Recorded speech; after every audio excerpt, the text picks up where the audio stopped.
This is a revolution. All Elite Freshly squeezed is settled. I want a match that is Wonderful. Bubbly. Paradigm shift. 12,000 tickets sold in just 4 minutes. The All Elite best tag team division in the world. You can kiss my ring. What's up, and welcome to episode number 6 of the All Elite Hour. This episode is brought to you by Marked Out Wrestling Podcast. You can find us on YouTube. Just search Marked Out Wrestling Podcast. My name is Brian, and joining me today, I've got Kyle and MJ from the AEW All Elite Wrestling Discussion Facebook group. Go to Facebook, go log in, go sign in, and I want you to go to that search tab and just type in AEW All Elite Wrestling Discussion, and you'll see a Facebook group that pops up. And then what you're going to do is go click that join button, and that's it. That's all you need to do, and then you'll be involved with a bunch of AEW freaks just like myself and Kyle and MJ. Go do that, and also while you're there, go to YouTube and search for Marked Out Wrestling Podcast and click the subscribe button so you can get notifications for when this show goes live and for when our Monday night show and our Wednesday night show go live. Our Monday night show is an WWE reaction show to Raw and SmackDown, but really mostly Raw. And our Wednesday night show is an NXT and AEW joint reaction show. All right, and joining me on the line for episode 6. Episode 6 already. Wow, we're fucking burning through it. I've got Kyle from the great state of Alabama. What's going on, Kyle? How are you, man? I'm doing great, Brian. How are you doing? Just fan-fucking-tastic as always. And I've got Mr. MJ from the great state of Ohio. How are you, man? Merch freak, man. You're merch freak. You're the merch freak? Yeah. Merch freak. Merch freak. I'm just kidding. What's up, man? How you doing? You know what? It's a good day, man. Sun is out. I'm breathing, so that's all I can ask for, right? Oh, yeah. It was a luxurious fucking weekend, man. I loved it. It was. On this episode, we're going to go through the results from Dark. And actually, they were from Kyle. We're going to talk about, I'm going to throw it to you a little bit more today, just because these Dark matches were the ones that you were at, correct? Yes. These were the ones that they taped back in Huntsville, Alabama. We'll get to it. We're also going to talk about, obviously, we're going to talk about all the results from Dynamite from this past week. I mean, the biggest thing really was the whole debut of Jeff Cobb, which I'm just absolutely ecstatic. I don't know about you guys, but I'm just fucking fired up about that. Oh yeah. Oh yeah. Oh yeah. And we're also we're going to get to some of the listener emails, some questions that you guys have from the board, and if you guys want to send it in, I'm going to throw it to you, MJ. Why don't you give the plug for if anyone wants to give some questions or anything like that? Some questions? Well, that's easy, Brian. You can not creepily, sorry. Go over to the AEW Discussion Facebook group, which we are all 3 admins of, which you will love. You're going to love it. You will. And if you want to send in questions, go over to our email at... Why don't you plug that, Brian? Our email is... It's at allelitehourpodcast@gmail.com. I'm sorry, it's not... I keep saying it's at All Elite Hour Podcast. It's not at All Elite Hour Podcast. Our Gmail is allelitehourpodcast@gmail.com. There we go. Whew, that was a mouthful. Thank you, MJ. But yeah, let's, I guess, I don't want to fucking beat around the bush anymore. Let's dig right into fucking Dark. Let's get to the results that, Kyle, that you were on hand for back in Huntsville. So let's get to it. These were from the Von Braun Center. Is that a good, I don't know, was it a good vibe inside of that building, Kyle? Oh yes, it was an absolute blast. And I know this is another thing that a lot of people and the AEW haters have been kind of saying. They're like, oh, well, if you look on the production side, there's so many empty seats, blah, blah, blah, blah. I mean, yeah, that's the case, right? I mean, there were empty seats, but still, I mean, the crowd is still fired up, and who gives a fuck if there's some empty spaces? Like, did you enjoy the show? Did you enjoy watching it? Did you have fun while you were there? Like, who cares if there was some fucking other empty seats. Like, I don't understand that logic when people just get all bent out of shape about that, but I digress. But anyway, we had a first match, which was Rio versus Shoko Nakajima, which I know, Kyle, you said that this was, you were actually pretty blown away that Shoko showed up just seemingly out of nowhere, right? Yeah. I was just sitting in the crowd, and all of a sudden, Shoko popped up on my. I was like, "Oh, holy shit, Shoko Nakajima!" Right. We haven't had her back since Fight for the Fallen. Good match though. Good match live. Oh yeah, yeah. Oh, it was a blast. How did the crowd react to her though live? Like, did everyone kind of know who she was, or were they still like just kind of unsure about it? Like, did they remember her? I think there was a mixture. Some people knew, and then some people didn't. But everybody really enjoyed the match. But of course, though, like most everybody was rooting for Rio, though.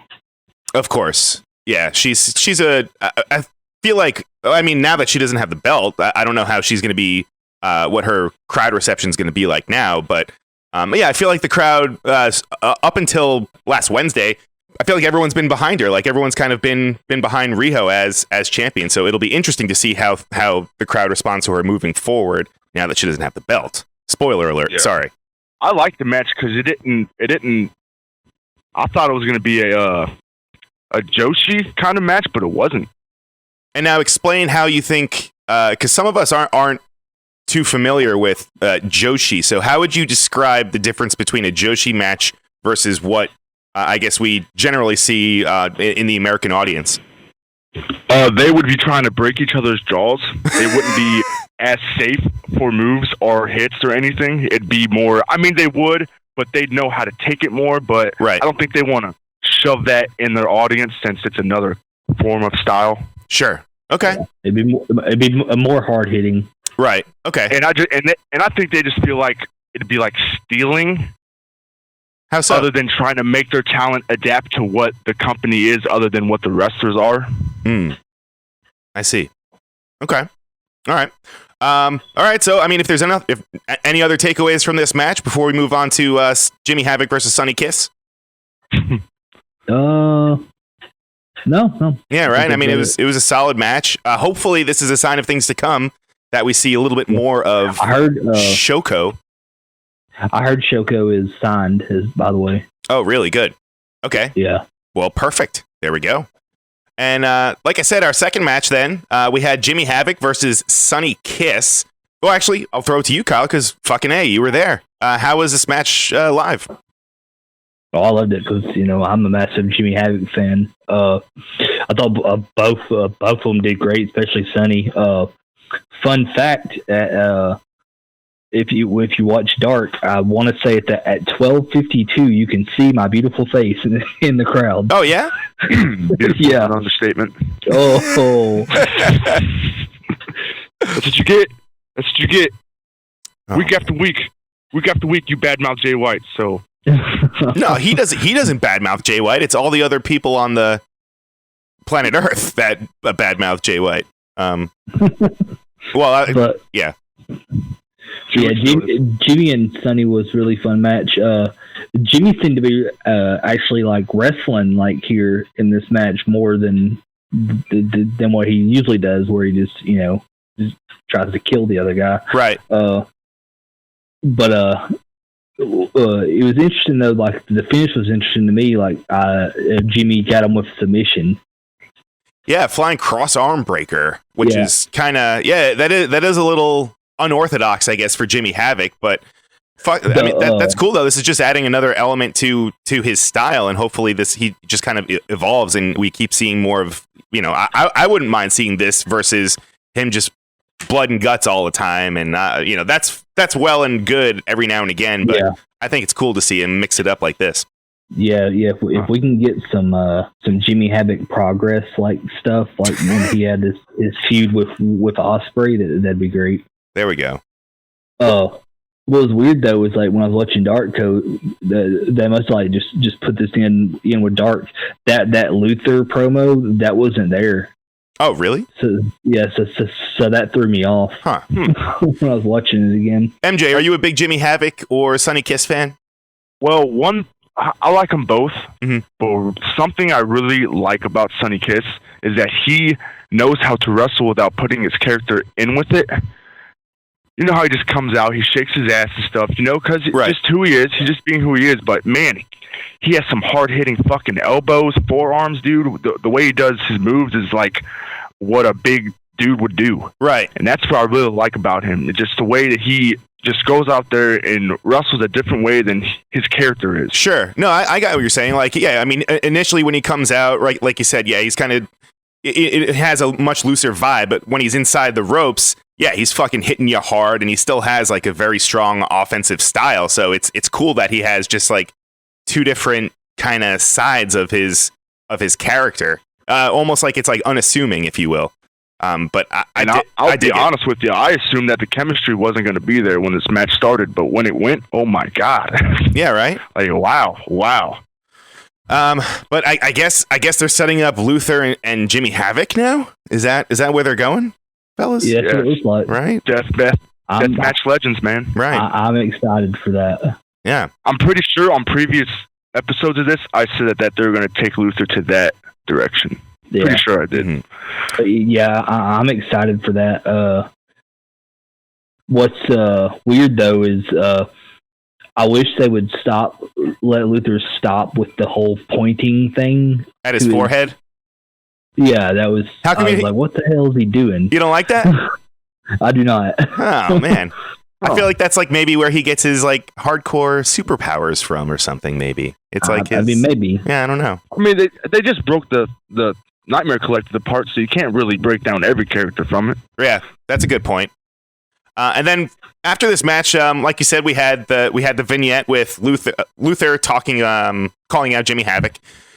Tony Schiavone plugging some upcoming AEW events, and then obviously this is something that we mentioned on the last episode, which you can go find on Spotify, YouTube, Podbean, Apple Music, everywhere, blah, blah, blah. So, our third match, we had Hikaru Shida versus not winless, this is her, I guess, first match in AEW, Cassandra Golden, who I am not too familiar with. MJ, are you familiar with Cassandra Golden? I am very oblivious. Okay, yeah. What about you, Kyle? One of my friends that was there with me, he told me that she's wrestled a few matches in SHW, and okay. she's also done some matches in some local Alabama promotions. But I liked what I saw from her. She looked really good. Mm-hmm. What was interesting in this match was it seemed like Shida got frustrated because she couldn't take her out like immediately. So she put her hair down, and then she became even more violent towards her.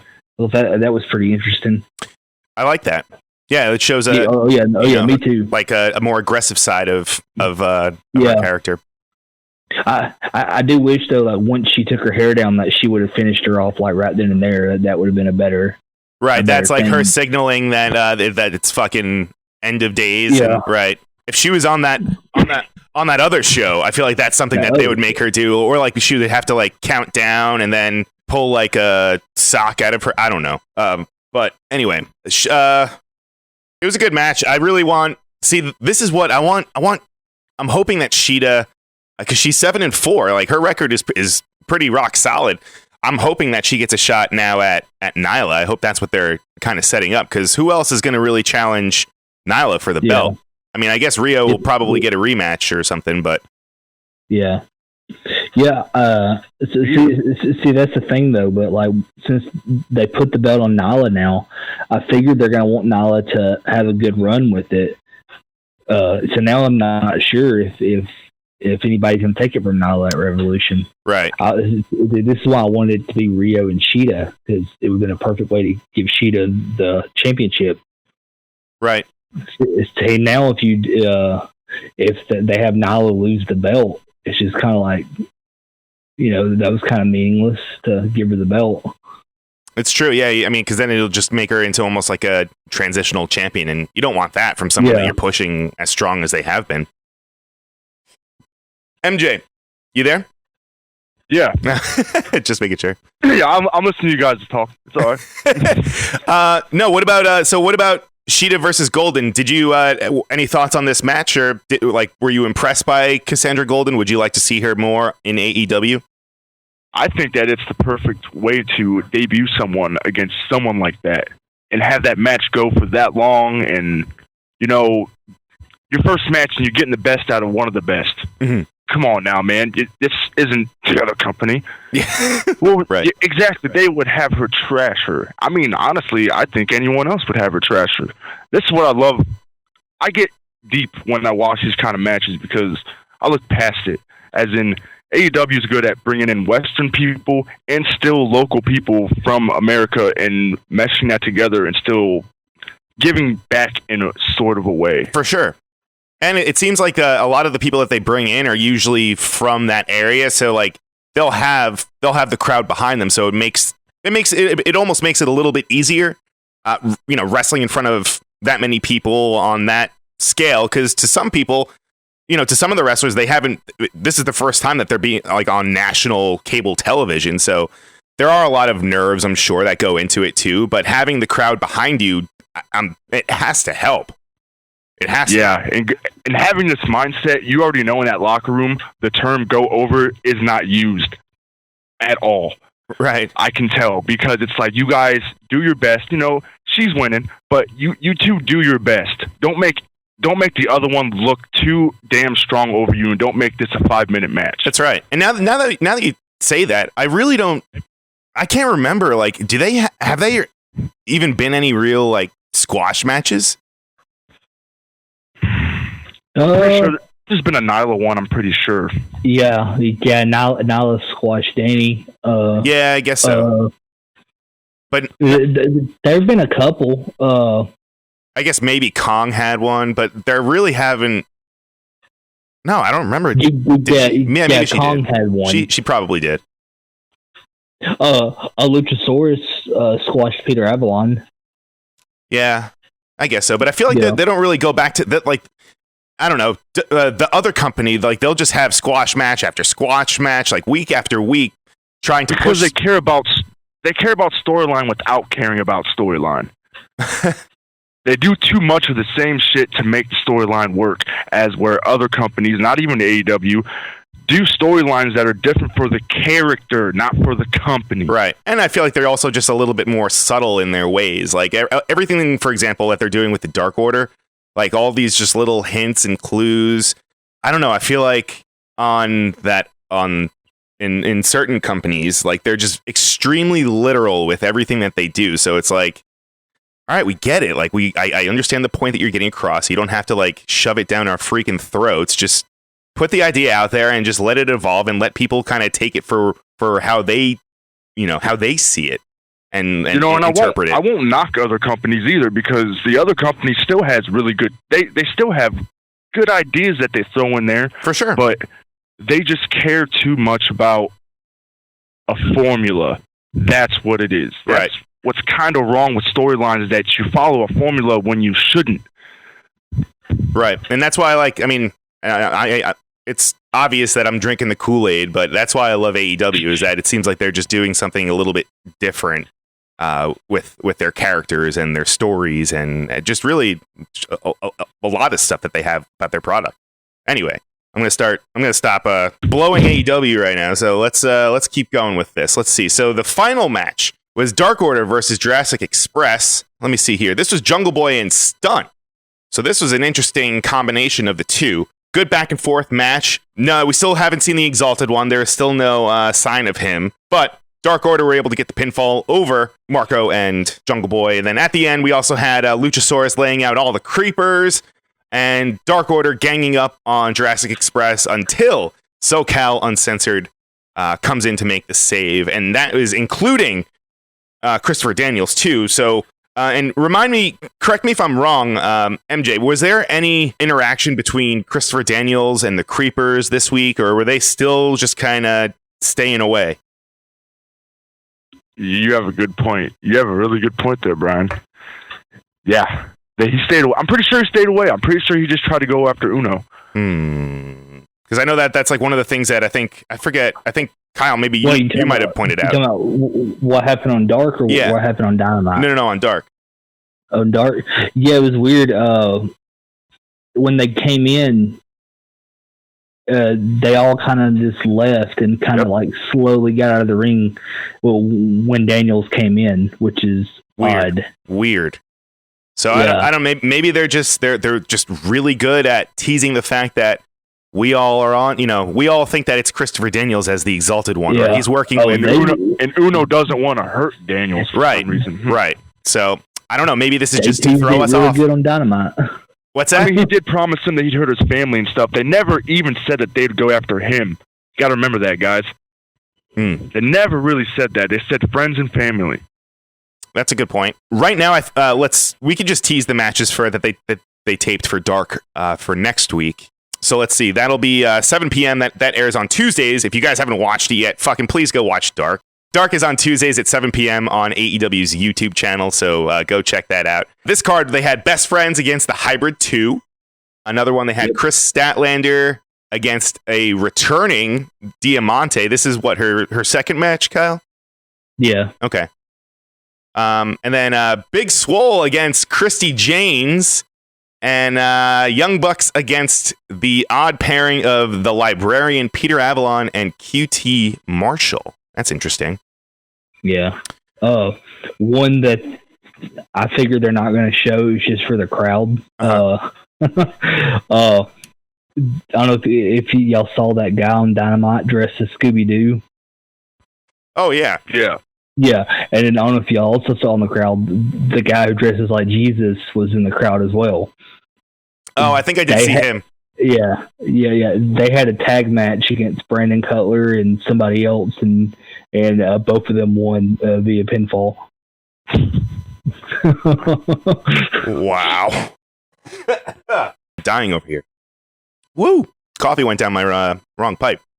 Oh, speaking of coffee, we can talk about BTE real quick. Let's anything that happened with that episode. Yeah, we did forget. I think we all three fucking forgot. We did. Well, I led with Dark, and then that's okay. We can go a little out of order today. That's okay. That's cool. I'm fine. All right, so let's get into it. BTE. This one was titled Rocket City. Again, it started out with Matt just being the barista that he is. I love it. Offering all the guys coffee. Brandon Cutler. This episode is actually really Brandon Cutler heavy. Yeah. It was, which is I'm okay with that. I like that they're adding to his character and investing in everybody, it seems. But yeah, this one took place back in Huntsville. It was another one of the, we saw a little bit of the vlog. The guys, where'd they go? They went to what was it, the NASA, or what was that? Yeah, the Space and Rocket Center. Space and Rocket Center. Have you been there? Oh yeah. Yeah, really? Yeah. Looks fun. It's pretty fun. There's all kinds of stuff to do. But yeah, you just see you see the Bucks and Brandon Cutler kind of dicking around at the what was it? You said it's a museum, the Space and the Space and Rocket Center. Space and Rocket Center. Sorry. Looks like a fun time. And then also, I almost didn't recognize Kip Sabian. Like I had to kind of like, it took me a couple times. I was like, is that Kip? I don't know. He looked way different. The beanie, the glasses, it threw me off. But yeah, I mean, this episode really, it was just more halfway through it. I mean, I'm skimming through it right now, just looking at it, and it's not really until it picks up with Brandon Cutler and Sammy, where Sammy offers Brandon some advice on how Brandon can do better and everything. And actually, I enjoyed this part because it showed a little bit more of some a different side of Sammy Guevara that we haven't seen, like him helping Brandon with and like giving him this like strange I guess strange advice, and like honestly I thought it was all just going to be the Inner Circle just beating the shit out of Brandon at the end, but we'll get to it. I have a theory here. Let's hear it. I don't think Brandon's going to join Dark Order. I think he's going to join Inner Circle. Really? Something because it's just because the Bucks aren't helping. The Bucks should be helping him do this. Last week he tried to talk to them about it, and everyone just interrupted. This week, a guy from Inner Circle helps him. Right. Well, I mean, he's just trying to get help from wherever he can, I guess. I mean, Sammy came up to him, man, and said, "Hey, best friend, haven't seen you in a while." Right. Very weird. Right. But go on, Kyle. Sammy's also doing that just to fuck with Brandon. Like he's been doing that ever since Brandon botched on the that debut episode. That's true. Oh, really? Yeah, Sammy's been like making fun of him ever since that debut episode for that. Whenever he like almost fell off the top rope. Right. Yeah. Oh, so he probably gimmicked the mind reader. Yeah. Okay. All right. But we see Brandon Cutler take Sammy's advice, and he follows Sammy into a random room backstage at the arena. And like I said, I thought it was just going to be the Inner Circle jumping him or somebody else beating the shit out of him. But turns out it's just some weird fortune teller genie type of character. Did they give him a name? What was his name? I forgot. Yeah, I don't even know. I forgot it too, man. But It was fun, though. yeah. But very interesting. I did not see this coming. If you would have asked me, like, all right, take 5 guesses as to what you think is going to be behind that door. This is 1,000,000% not one of them. But we just hear them go back and forth. The guy has a kind of a strange accent. He gives Brandon some tips and some advice on how he can do better. What were your guys' thoughts? We'll go to you first, MJ, about this whole situation. Did you enjoy this? It definitely raised questions because I just don't. It just seems like it's something it's something to give us to stray away from an actual plot line that's about to happen. That's what I think this is. I liked it. I mean, it was very different, like you said. That would be one of the last things I would have saw in there. Or anything, It's just very weird how AEW is formulating this BTE vlog into storyline stuff. It's just, and you already know they're doing it to further a storyline. It's not just no random shit that's happening on here, so that's why it makes it more weirder. Right. Yeah, I don't know. Kyle, do you have anything you want to add to the whole fortune teller? What was his actual title? Like when he fills out his taxes, what does he write on there? I must have missed his specific. I must have missed it. Yeah. Like you said, I would have never figured they would behind the door be a fortune teller. Right. Weird. All right. Well, moving on. Really, I mean, there wasn't really anything as far as like story wise. We see the Bucks do a little gimmick with their new T-shirt and how it takes 4. They make their T-shirts out of 4 water bottles, right? And that was that was hilarious. That was pretty funny.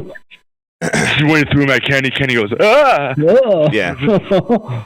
This one was just kind of them really messing around. Again, the Brandon Cutler, Sammy Guevara thing took up a good portion of this, plus them at the Space and Rocket Center. Now let me ask you guys something. Yeah. Do you think that when Matt tastes the beer at the end, do you think that means anything, or that's just a little funny bit? I think it's just a funny bit. Yeah, I think it's just a funny bit too. Plus, he's been the one that's been taking the beer out of Hangman's hand. I think that's like the 3rd time he's taken it from him, because I know he took it from him in one of their matches too when he had it in the ring. He took it when they were tagging together. He took it from him. So I think they're I don't know. They keep teasing that they're at least with Matt and Hangman, they've been teasing that there's a lot of friction there. So I do feel like that. At Revolution, they're probably... Well, wait, are the Bucks in that Battle Royal match that's going to be happening next week? Yeah. They are. Okay, so I'm going to say that they're probably going to win, and then it's going to be Bucks against... That's my prediction. Hangman and Kenny at Revolution, but... I hope not. Really? I think it's too early, man. You got to give tag teams... Dude, you got to give these tag teams more, man. You got to give them... I'm sick of seeing them versus SCU. Sick of it. 3 times, really? It's gonna be good because like once the Bucks win, that's gonna cause Kenny and Hangman to break up and then have a match at Double or Nothing. I don't know, man. I just feel like they're just. It's not bad, but it's not good either to me. I just feel like they need to give the tag teams that they're putting on their show more airtime in an elite way, no pun intended, other than just putting two single guys together. Right. Well, there's a whole slew of tag teams next week. Yeah. I'm just saying, I'm getting sick of seeing SCU versus Kenny and Hangman, man. I'm getting sick of it. All right. The Beaver Boys are in it as well. What? Yep. Are they really? Yep. They showed them on the match card. All right. Pretty excited about that because I like their stuff and beyond. Definitely. Shout out NYWC. That's where they're from. That's right. Anywho, so all right, so let's get into it. Dynamite. All right, so this one takes place in the great city of Austin, Texas. And I love that they started off right with the fucking bang with the tag match. Kenny and Hangman against SCU, which we just...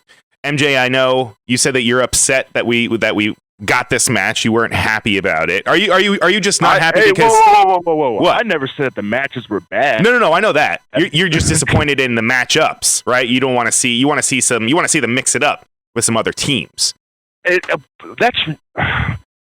How can I explain this to myself? For myself. I just feel like they give him too many chances at the titles again. That's it. That's what it is. For a company that deals with records, right? Why keep giving these people, this team, the same shot 2 times after? Yeah, I don't know. I can't answer that. That would be a question. It was a good match. By the Tony. way, sorry, but Kazarian kind of hit that rope before the 3. I'm sorry. I think unless my eyes just... Yeah, it was a screwy finish. It was a little weird. Do you think that that's something that he just kind of did on his... played it off good. Did on his own, though? Really good, like he missed it. I think it'll play off into something. So do I. Like, I don't think they're going to do anything. Like, I don't think he's going to complain to the ref or anything. I just think that it was a smart move because, you know, why he was that close to the ropes. Why wouldn't he try to grab the bottom rope? You know. And better move. I also heard a little rumor, and I want to get your guys too, since we're talking about Frankie Kazarian. I read something about the whole, because everyone was talking about when he attacked MJF last week that you know, during that last segment when MJF and Wardlow were in the crowd, and we see everyone was saying that it was a fan that ran and attacked MJF. No, it was Frankie Kazarian. But I read an interesting article, and I don't know. Let me. I want to hear if you guys heard the same thing. That this was something that Kazarian just did on his own. Like, he didn't tell anyone else that he was going to go after MJF. And like, this was something. And like, guys in AEW have a little bit of more creative freedom than some other companies. So I read something that this was something that he just did on his own, because again, why wouldn't he go after someone that just did something like that heinous? If all the baby faces are out in the ring and like, you know, this is supposed to be like a real situation, like why wouldn't it makes sense for someone to go after him? So that's why it kind of looked a little screwy at the end, because I don't think they anticipated anyone going after MJF. Did you guys hear anything like that? I have not. No. All right, I'll have to find that article. It could have just been some bullshit, but I read it. I was like, you know what, that's kind of interesting, because I could see, we all know that AEW, they have like their bullet points and they have their, you know, all the points that they try to make during their episode, like for the story to progress. But I just wonder, kind of making sense. I just wonder how much wiggle room. The way Wardlow pulled him behind the curtain and the camera came back after he was gone. I think that article might be onto something, because you're right. Right after that happened, JR was like, "What the hell?" Cut. Yeah, it was just really strange. So I don't know. Again, it could just be some bullshit, but I don't know. I know AEW, the characters have a lot of wiggle room as far as I guess just going off the cuff. So who knows? I wonder. But anyway, this was a good back and forth match. Kenny Omega and Hangman pick up the win with a V-trigger buckshot lariat combination. Best one they've done by far. Yeah. But then we also get, this is everything kind of breaks down, and this is what sets up their the whole tag team match that they have next week. But we had the Hybrid 2 run out, Best Friends, Dark Order was first. Butcher and the Blade, Bucks. But ultimately, Babyface stood tall. We had the Bucks in the ring, taking out everyone with dives too. I feel like this was just to set up the situation for next week. Yeah, for sure. You know, that segment took too long after, but I have to say that. Which one? Like the whole beatdown thing? well, yeah, with Orange Cassidy coming out and stuff, and then getting in the ring and then doing the kicks with the Bucks. I just felt like You're right. they were filling time. I just felt like that's kind of too over. Yeah, No, it was too long for me. You're totally right. Oh. Yeah, thank you for bringing that up. I thought it was neat how the Dark Order said we're waiting for the arrival of the Exalted One, indicating that he's not there yet on the roster. Oh, good point. Oh, here goes my nitpick of it. Yeah. I didn't like that Uno got super kicked. I feel like he shouldn't take any damage right now. He hasn't been. So outside of a match anyway. Right. I also thought it was neat. The Christopher Daniels thing was pretty interesting. I wonder how long they're going to keep that up. Him popping up and Daniels just being like, "Oh, I'm going to go out there. I'm going to go find them, guys." Right. And Right. he just leaves immediately. Yeah. Right. After this, we had a nice little Jim Ross sit-down interview with Santana, talking about John Moxley. This is really good. This we got to see a good side of Santana. He's a fucking awesome promo, and also, I mean, I know everyone's kind of been giving JR a little bit of grief lately, but he's still. I love these sit-down interviews that he does. He's still the best in my mind. I don't know. This is also cool because I like that. This is also a good way to recap packages and just let the audience know like everything that happened in the past versus just doing like a lazy. They could have just done like a promo package. They didn't have to do like this whole interview thing with Santana and Ross. So I like the fact that they're doing something a little bit. They're giving us a little bit more when it comes to telling the story. MJ, did you have what are your thoughts on Santana and him with the eye? And I know a lot of people that did not like this, and I understand why.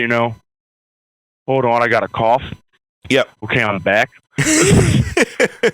I saw on one of our groups on Facebook a lot of people giving his flack. It's I had no problem with it. The dad thing, I relate to that. So therefore, since I relate to it, I kind of give it a bias on my opinion because of that. He wasn't talking as good in the beginning, but when he hit that dad part, that's when I feel like he really.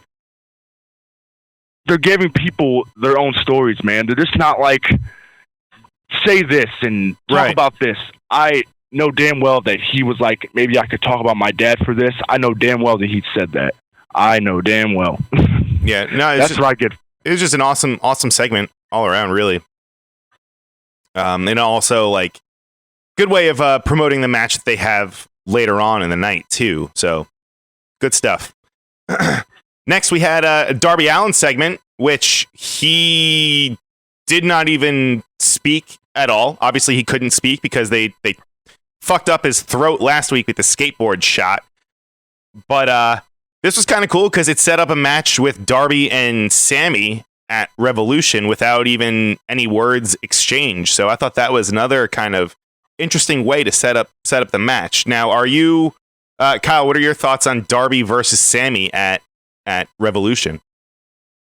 I hope that this is what they do. I've been wanting this match at Revolution. I was hoping that they didn't just do it on Dynamite. Oh, you really think that they might? Great. What now? You really think that they're just going to do it for Dynamite, Sammy versus Darby? Well, I was hoping that they wouldn't, but it was like they're doing it for Revolution, which is what I'm happy about. Definitely. And I wonder if they're ever gonna put Priscilla and Darby together, because I mean they have a lot of mixed tag teams already, so it just seems like it would make sense to have them since they're a couple in real life. Yeah, in real life, that's a funny thing to say. Anyway, next match we have Dustin Rhodes versus another Sammy Guevara. I feel like we keep talking about him; he's all over the episode. But we had this was a good back and forth. Dustin picking up the win with the final reckoning, which is just kind of like an inside-out suplex almost. But I like this because this was just a means to an end to get to Jake Hager versus Rhodes. And we have Dustin telling him to stop collecting a paycheck and challenge him to a match at Revolution. All right, here's a little speed round for you guys. Under that Jake Hager wears a singlet or like wrestling gear, or do you think he's going to wear, because when they showed that little fucking graphic. He was wearing his like golf attire. So MJ, is he going to be wearing ring gear or not? Yes. Really? Yes. He will. I think he will. What about you, Kyle? I think he's wearing golf attire. I do too. I feel like he's going to like Baron Corbin it a little bit. Like just for a little bit at least. Maybe. I don't know. Baron Yeah. who? Baron who? Yeah, who's that? What do you mean? Is he going to wear MMA gear, or is he going to wear like his old wrestling gear? Oh, that's true. See, I'm pretty sure that he's wore like tights that up above his knees one time without a shirt. Well, I'm trying to Pretty think. sure. I'm trying to think back what he wore on the Indies because he did a few. He's done some dates before AEW and like in between his MMA fights. He sort of wore what he wore in WWE. Okay, that's what I figured. Yeah. Yeah, I wonder if he's gonna. That I never even considered that. I don't know why for him to wear like the MMA shorts. That would make the most sense, but we'll see. Personally, I think this would be a damn good match. yeah, I think it's gonna be a good match too. I'm with you though, Kyle. I'm hoping. I'm crossing my fingers that he wears his golf attire. I think it's hysterical. Yeah, me too. Jake Hager needs anger management. His faces are fucking hilarious. When he pinned Sammy 1-2-3, the camera panned over and his face is just about to blow up. Right.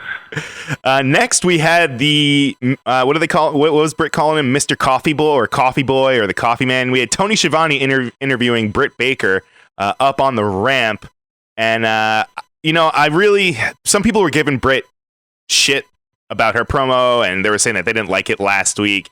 I fucking loved it, and this one too. I thought this one was even better, and I love like her way of thinking that she was like, oh no, what I pulled her teeth out for free. Like I'm a nice person. I'm an excellent dentist. Like that was don't worry about it. That was on me. You know, like I just love her thinking like she's trying to play off like she's like a good person because of it. But I liked it. I like that. I like that she actually like uses like dentistry terms and like names like what number tooth it was and the actual like medical name of it and everything. right. But yeah, if they're gonna give her like a big push later on, or like what they're doing with this, I don't know.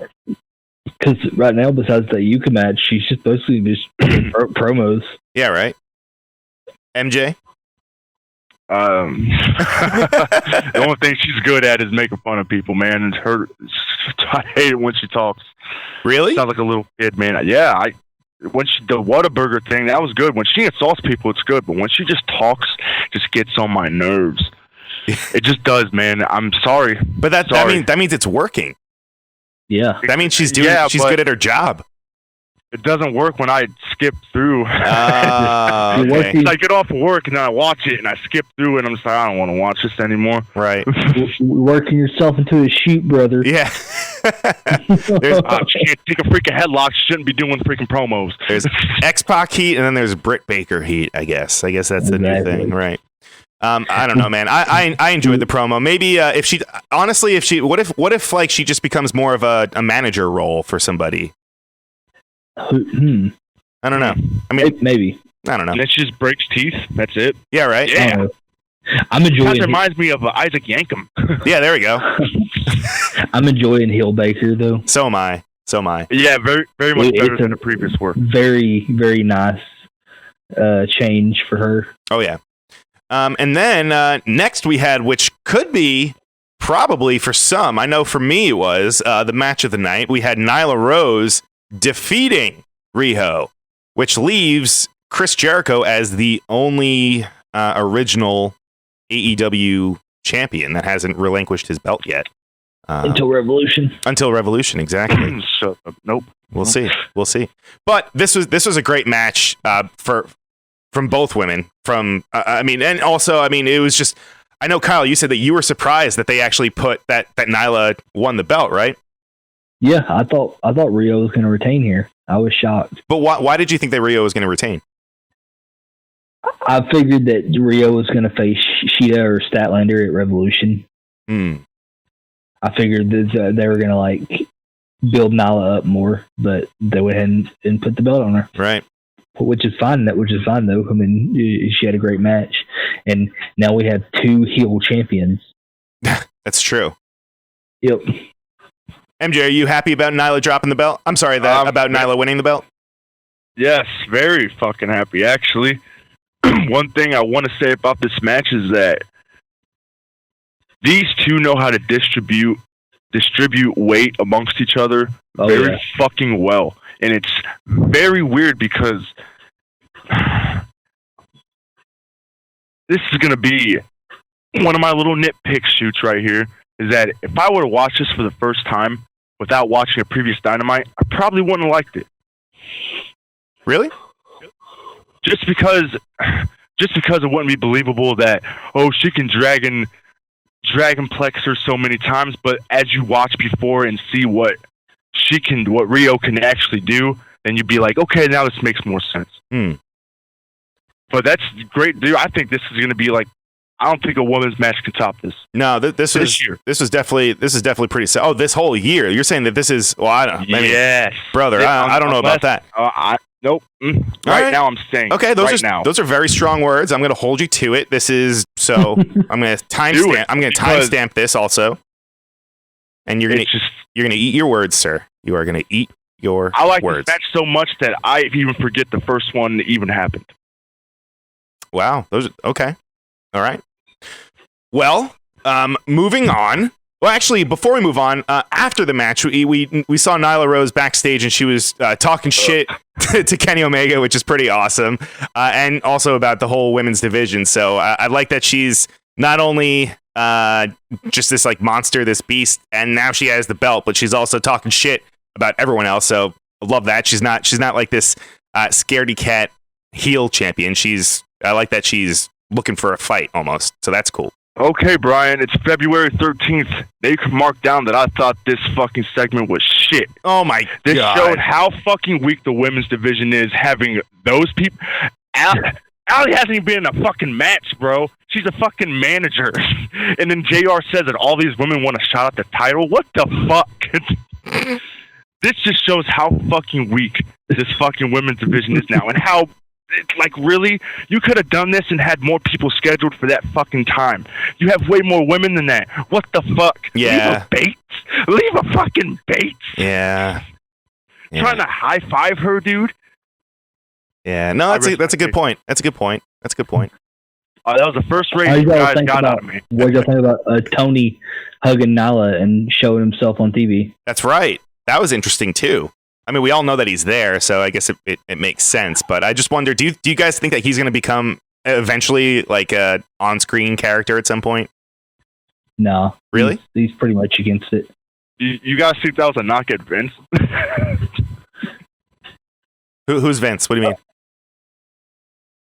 Next match. All right. Let's see. Well, first we had the awesome Jeff Cobb promo package that they just fucking threw out of nowhere. I was not expecting that at all. I thought for sure if anybody was going to debut tonight, it'd be Archer. Or I mean, even Brody Lee. I thought potentially they could have like teased him or something, but well, yeah. I did not see this coming, but I can't say that I'm disappointed. This is fucking awesome. Awesome package too. I feel like they kept him. I feel like he's been there already. You know, he's one of the people that they said they signed but haven't debuted yet and stuff. Have they said that? Well, I just remember them. Yeah, I remember them saying that they still had people that they haven't even shown yet. Well, right. Like, oh no. Right. Well, right now Cobb hasn't signed. He's a free agent. Oh, he's a free agent. Okay. Yeah, right. Cody's working on signing him full time now. Well, because I was going to say, I mean, he's just recently been with Ring of Honor and New Japan too. Yeah, so good stuff. This shows stability for me. It shows that they can depend on people even without signing them. They can actually fit them in the shit. Right. Well, and you know, although I am concerned though for next week because it's Jeff Cobb and Jon Moxley, and it's like you can't have either one of them lose. Yeah. I think maybe it'll just be like a DQ or something like that. Oh no, I think Jeff's gonna get the pin. Really? I don't think so. No, I mean not over Moxley. I mean Moxley pinning over Jeff. Oh. Because remember, he's just a mercenary. He's not anyone important right now. He's not signed. He doesn't have to have. You know, wouldn't that like hurt Jeff though? I think so. Yeah, I mean, John beat him before. Everyone who watched New Japan knows that. but that's a whole nother canon. That's not AEW. And that was, I mean, that but was it still, G1. it still gives I know what you're saying, but it still gives I'm making up my own words here. Believability. Okay. That John can beat him anyways. Right. We'll see. I think it's going to just kind of the whole match is going to explode into like the inner circle, just kind of coming out, and I really don't see a clean finish going either way. I think it's just going to be some sort of weird fucking clusterfuck at the end, but we'll see. Moving on, we had MJF against Jungle Boy, which this was a cool, good back and forth match. Crowd is really behind Jungle Boy, it seemed. And I also like the fact that MJF sent.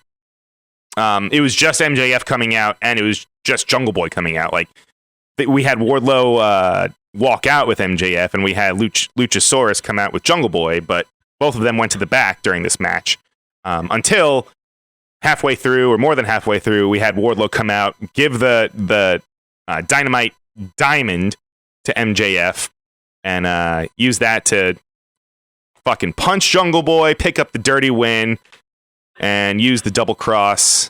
Bing, bang, boom. Good match. MJ, any takeaways from this one? I don't think there was anything bad. I think that Wardlow thing was pretty cool because at first I was like, what's really going on? Right. Like, why is he... At first I was like, he's just facing Jungle Boy, so I don't think he feels like he needed help. Mm-hmm. Then as soon as he needs help, he was like... He told Wardlow, if things look rough, come back out, give me the ring. Another thing is that Brandy didn't say much on commentary. It just feels like she's flushed from all the past week and what's been going on past months. I think that's a good way to bring her in to further evolve her storyline. Right. Because, she usually talks a lot, man. Like, seriously, she does. We've heard her on commentary. Oh, yeah. It just seems like she's just so tired and mentally fucked up. I don't know. It could just be part of the character and her, like, with her, those, like, therapy sessions, too, and maybe a play off of that. I don't know, but you are right. And it's because I noticed that, too. I was like, I almost forgot that she was even on commentary at one point.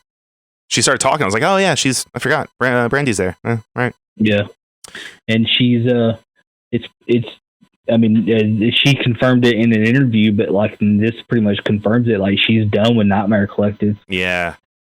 Weird. Well, anywho.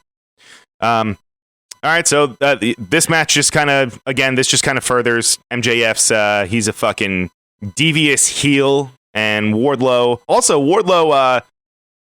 got a little physical in there too. Yeah. Which that's awesome because we haven't really seen too much of that. So that's a looking forward to the cage match that they have next week between him and Cody. So that'll be fun. Yep. Yeah, go on. This match also shows how good Jungle Boy's going to be as a singles competitor. Yes, great point. Great. I mean, what is he, like 22, 23, not even? Yeah, something like that. I mean, yeah, he's got. I can't wait to see what else has what's in store for him. But also, they promoted Cody versus Wardlow in a steel cage for next week. Kenny and Hangman Page, defending their tag team championships against the Lucha Brothers, and then we also have a number one contender number one contender tag team battle royal between. I mean, almost seemingly every tag team that they have in AEW. Yeah, awesome. I love that. Oh, yeah. And they also promoted Jon Moxley versus Jeff Cobb next week, which we were just talking about. That one's going to be very intriguing as well. We also got a little Pac promo, him in full gear, all oiled up, all greased up in an alleyway, talking shit over Kenny and just promoting their 30-minute Iron Man match that they have in 2 weeks, which I like that Pac is still poking Kenny, even though Kenny's not really giving him the time of day since he's busy doing the thing with in the tag team division. But awesome promo by Pac. And did you guys like this promo better or the one from last week for Pac? I love this one, dude. Yeah, this one. This shows why AEW is fucking lucky to have ever picked him up because, wow, he's probably one of their best, man. If he's not one of the highest paid, Yeah. I don't know anyone. I'm pretty sure he's going to beat Kitty as well. Mm-hmm. Yeah. Yeah, I'm very confident that he is one of their best talent that they have on their roster. Yeah. I also think before the end of 2020, Pac will be champion. You think so? Yep. All right. I'm going to timestamp that too to February 13th. This too Yep. is that he will have he's going to be one of the hottest wrestlers. I guarantee you, he's going to be one of the hottest wrestlers of this generation. Okay. All right. And then But yeah. our main event, we had Jon Moxley against Santana. And this wasn't really an eye for an eye match. They just promoted it on the graphic. It said eye for an eye. And both guys had their eyes obviously not blindfolded, but they both had it protected because both of their eyes are fucked up. Well, I don't know, man. Mox's eye doesn't really seem to be too fucked up. I saw Suzuki take the bandage off. Yeah, he was. It looks kind of fine to me. Right. Well, By the way, yeah. people watch that match over the weekend from New Japan. Moxley versus Minoru Suzuki. That's like one of the best matches I've ever seen in my whole entire tenure of watching wrestling. Go check it out. That's right. But Great storytelling. right, Moxley was able to pick up the win over Santana, but in the end, we obviously had the Inner Circle. We knew it was just a matter of time before they came out and started fucking with Moxley and trying to get some revenge on him. But it was also cool that we got Jeff Cobb coming out and beating the shit out of Moxley, making him look strong. And Adam from Monday Nights, he's not too familiar with Jeff Cobb. So his take was he thought he was like, it looks like the love child between Rhino and Roman Reigns. I was like, that's actually pretty accurate.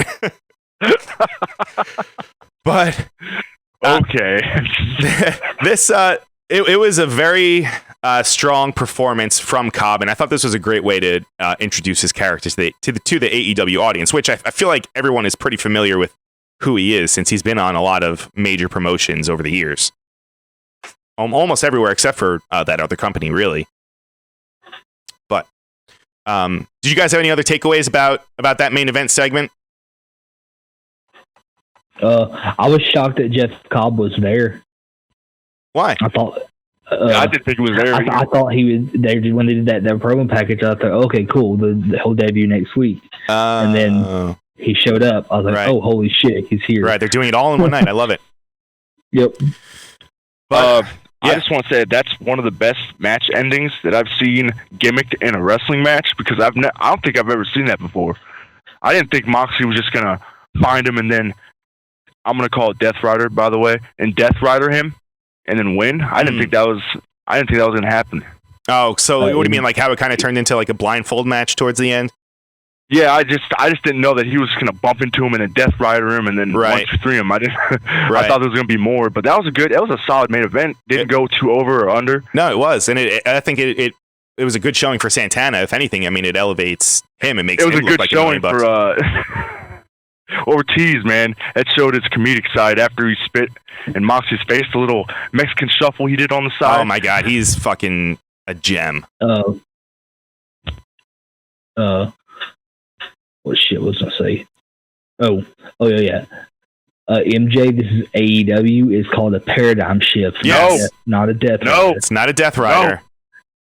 It's not a Death Rider. It's called a paradigm shift. I'll call it a paradigm shift the day Jon Moxley beats Jay White.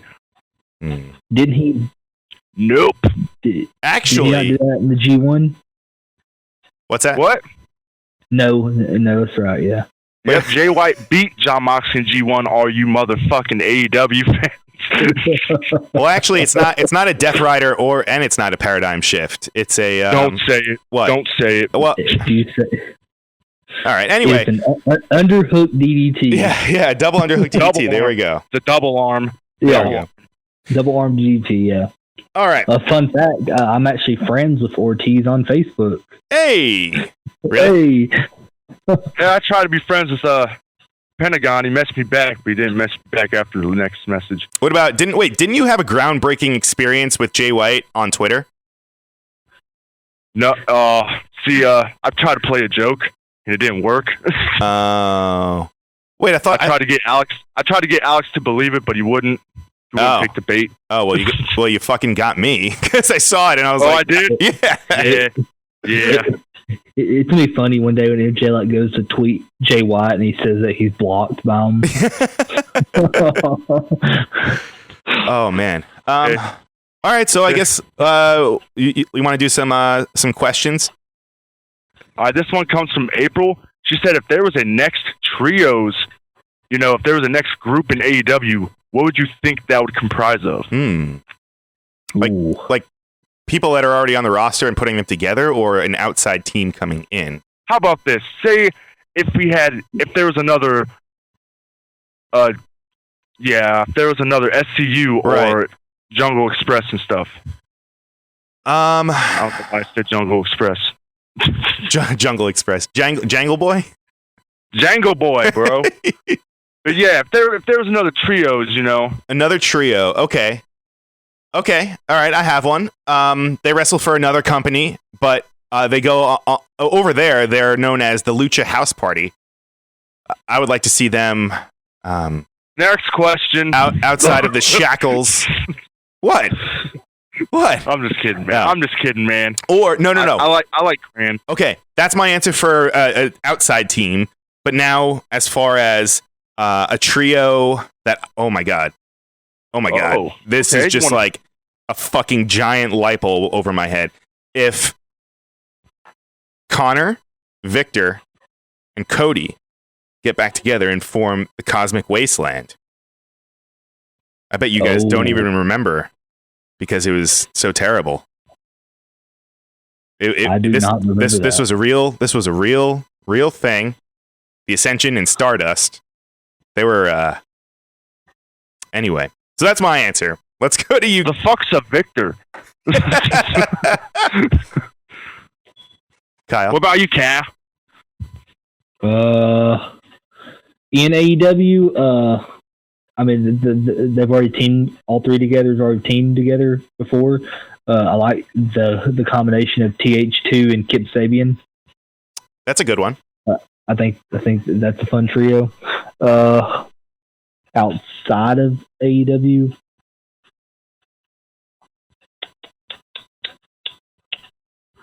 I'm really not sure. I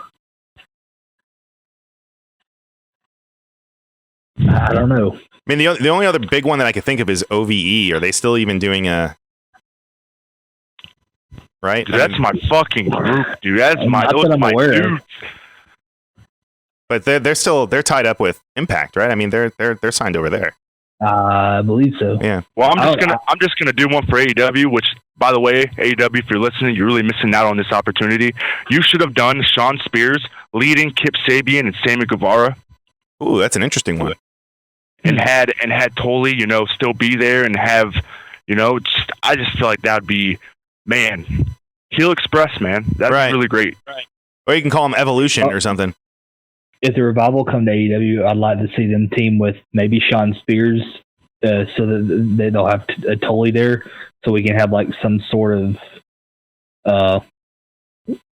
horseman stable. Oh, okay. That'd be a good one. Like an evil horseman. Yeah. All right. Those are solid answers.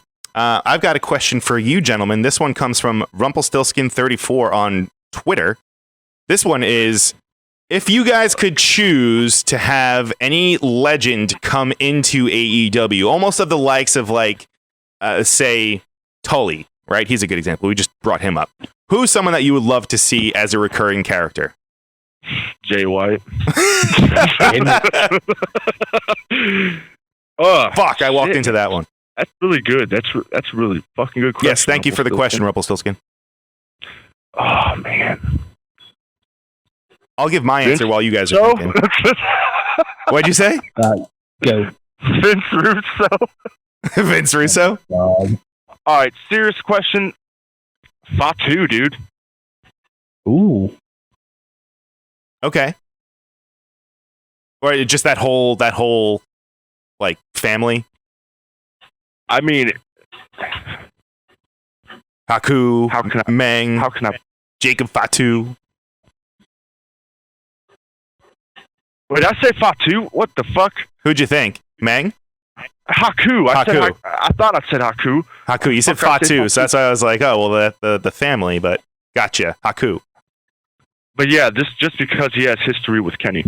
Sure. That's a good one. Mine, I'll give mine, since I have it on my brain, would have to be, I would like to see Mick Foley.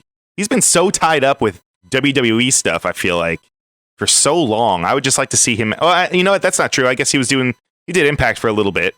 In fact, I think he was a fucking world champion for a second. But either way, Actually, Brian, yeah. now that you mention it, I like to change mine because he's been on there before. Okay. Brett. Where the fuck has Brett been? Oh, true. True.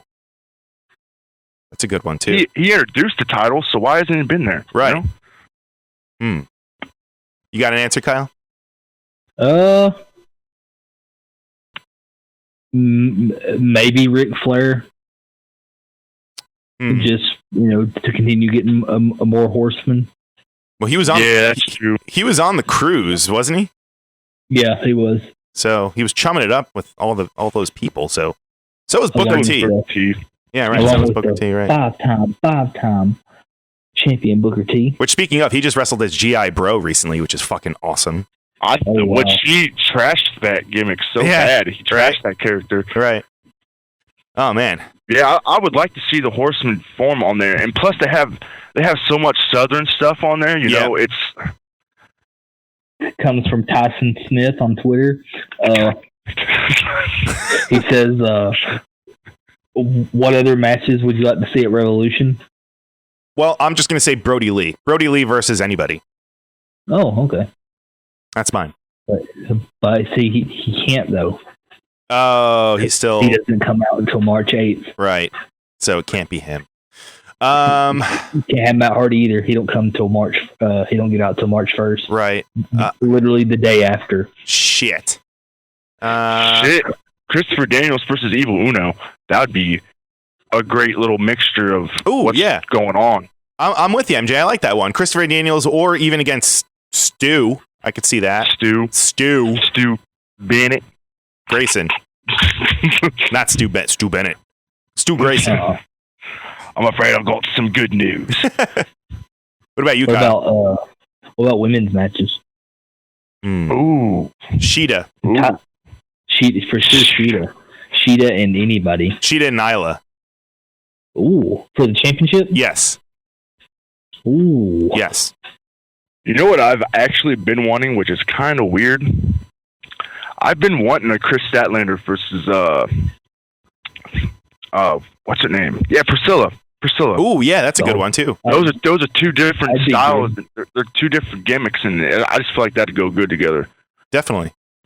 All right, well, thank you guys for those questions. Again, if you want to send in questions, go to our Twitter at All Elite Hour, and you can also send them into our Gmail, All Elite Hour Podcast at gmail.com. I almost put the at before it. I had to stall for an extra second.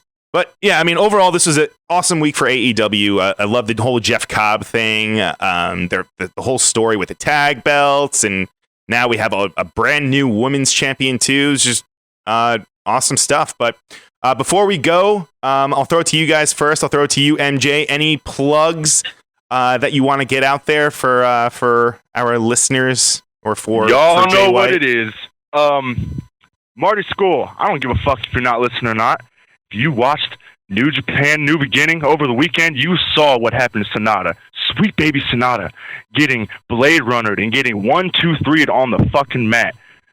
Choose your opponents carefully, bro, because it's not going to work out for you. Well, thank you for that. And how about you, Kyle?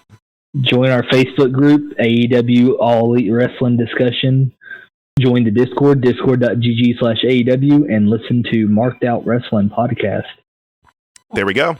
You heard it there first. Thank you guys for spending your time with me, your time with everybody out here, and your time with Jay White, and time with Evil Uno. Yeah. But this has been fun. don't forget, if you don't breathe, you're gonna choke. Is that our tagline?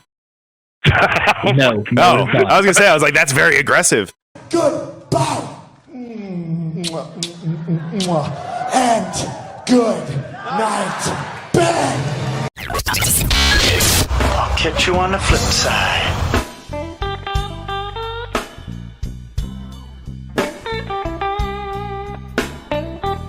Marked Out Podcast is produced and edited by U-Record Studios from Charlotte, North Carolina. Subscribe, follow, and listen to us live on YouTube, Twitch, and Facebook Live. Download the podcast by following us at podbean.com or subscribe on iTunes and Apple Podcasts. While you're there, go ahead and give us an honest and fair review and rating. Finally, if you have enjoyed our product and would like to see us grow, please donate to us by visiting the donation link below our live video, or you can donate via Venmo and Cash App at the handle RavePro. That's RAVEPRO. You're listening to the Electronic Media Collective Podcast Network. Yeah, it's a mouthful. For more great shows, visit electronicmediacollective.com.